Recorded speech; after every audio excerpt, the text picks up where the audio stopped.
So today I want to go over a subject matter that comes up a lot in conversation, like around the mosque and in the ummah, stuff like that. It is the idea of Muslims having a king, kingship. Most of the time, people get this idea that Muslims, you know, the have Allah. Allah is the king, and which is true, and that He has no not established a kingdom on earth, which is not true.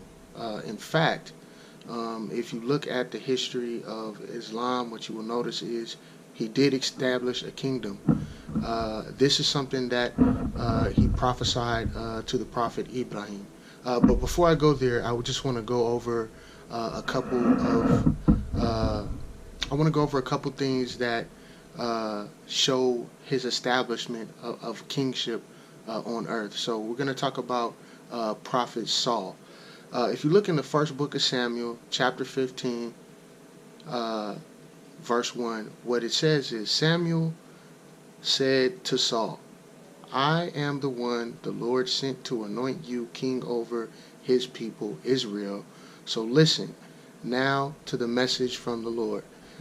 So what he did was he told he told the people that Saul was going to be the king over Yaqub's community. Yaqub is the way, Israel is the way that the Christians and other religious communities say Yaqub. So if you look in the Quran, in chapter 2, uh, Surah 2, ayat 247, and their prophet Samuel said to them, Indeed, Allah has appointed Saul as king over you. They said, How can he be a king over us when we are fitter than him for the kingdom, and he has not been given enough wealth?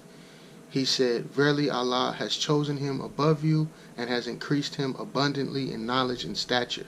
And Allah grants his kingdom to whom he wills, and Allah is the all-sufficient for his creatures' needs, all-knower. So the point that I'm getting at here is that, yes, Allah did establish a kingdom. This was a prophecy that he had prophesied to the prophet Ibrahim that he would do, and he did appoint kings on the earth. Furthermore, I would just like to say that there's probably a 100% chance that all royal families are related, or all kingdoms are related in some kind of way. I just think that's an interesting thing to think about for this type of discussion when it comes up. And I think that Muslims should always remember that when you have questions like that, it's not a bad thing to go back to your studies and look it up in the Quran and see if it's true. So I just want to confirm for the Ummah that yes, Allah did establish a kingdom on earth with a king that lives on earth with the people. Assalamu alaikum.